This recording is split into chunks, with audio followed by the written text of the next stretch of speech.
300 కొట్టినా కొట్టేస్తారు. బ్యాటింగ్‌లో మోత మోగిస్తారు. పరుగుల వరద పారించేస్తారు. బౌండరీల వర్షం కురిపిస్తారు. రికార్డులు బద్దలు కొట్టి సంచలనం సృష్టిస్తారు. ఈ సీజన్‌లో మన తెలుగు జట్టు సన్ రైజర్స్ హైదరాబాద్‌పై ఫ్యాన్స్ పెట్టుకున్న అంచనాలివి.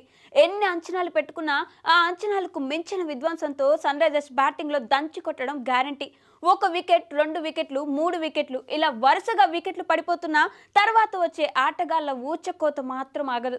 ఇదంతా ఓకే, కానీ నాణానికి ఇంకో వైపు కూడా చూడాల్సిన అవసరం ఉంది. అదే ఎస్ఆర్హెచ్ వీక్ బౌలింగ్ లైనప్. ప్రస్తుతం ఎస్ఆర్హెచ్ బౌలింగ్ జట్టుకు అతిపెద్ద సమస్యగా మారింది.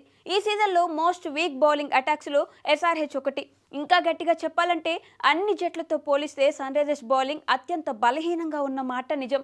జట్టులో ఒక్కరంటే ఒక్కరు కూడా అనుభవం ఉన్న బౌలర్లు లేకపోవడం ఆందోళనకు గురిచేస్తుంది.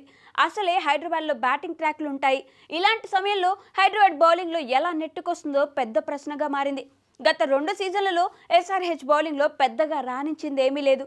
ఇక గత సీజన్ గురించి ఎంత తక్కువగా మాట్లాడుకుంటే అంత మంచిది.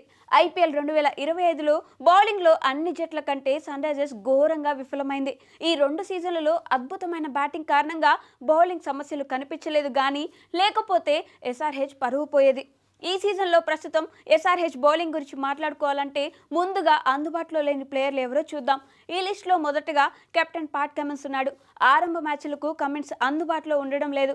ప్రస్తుతం ఈ సన్ రైజర్స్ కెప్టెన్ గాయం నుంచి కోలుకుంటున్నాడు. తొలి 3 లేదా 4 మ్యాచ్లకు కమిన్స్ దూరమయ్యే అవకాశం ఉంది. దీంతో వరల్డ్ క్లాస్ బౌలర్ జట్టులో లేకుండానే సన్ రైజర్స్ బరిలోకి దిగుతుంది. ఇక సీనియర్ బౌలర్ మహమ్మద్ షమీని కూడా రిలీజ్ చేయడంతో ఇప్పుడు ఈ టీమిండియా స్టార్ పేసర్ సేవలను కూడా జట్టు కోల్పోతుంది. షమీ గత సీజన్లో రాణించకపోయినా ఆ తర్వాత దేశవాళీ క్రికెట్లో బాగా ఆడి సత్తా చాటాడు.